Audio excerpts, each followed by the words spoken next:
E quais pecados devemos confessar? Primeiro é necessário entender que tem dois tipos de pecado: o pecado mortal e o pecado venial. O pecado mortal são os pecados graves, são as ações cometidas conscientemente e voluntariamente contra a lei de Deus, com os 10 mandamentos.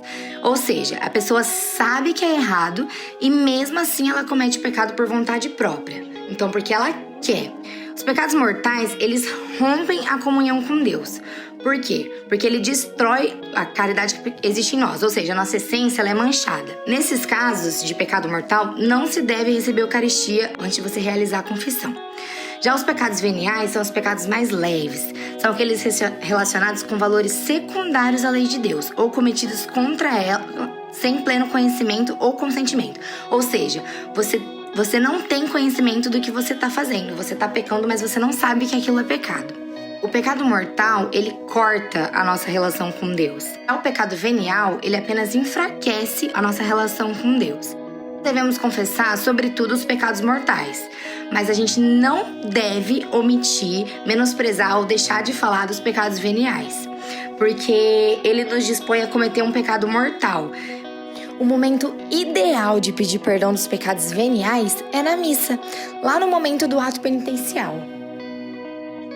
E quando devemos confessar? A igreja nos manda confessar no mínimo uma vez por ano, mas quanto mais a gente confessa, mais fortalecido espiritualmente e mais perto de Deus a gente fica.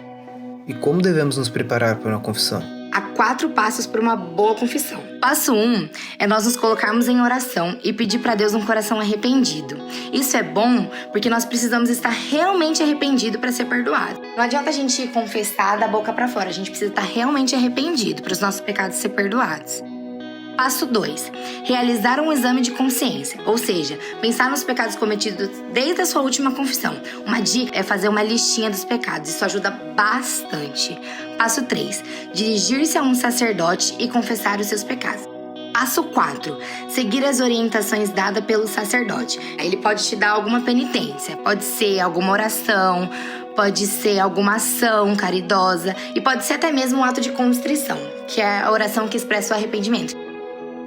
Mesmo se não tiver penitência, a confissão é mega válida, ok? O sacerdote pode contar meus pecados para alguém?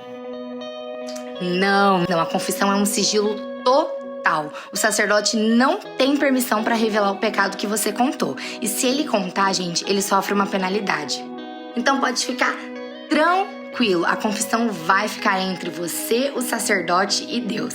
A partir de hoje, eu e você que está assistindo esse vídeo, nós vamos buscar sempre que puder por esse sacramento da confissão.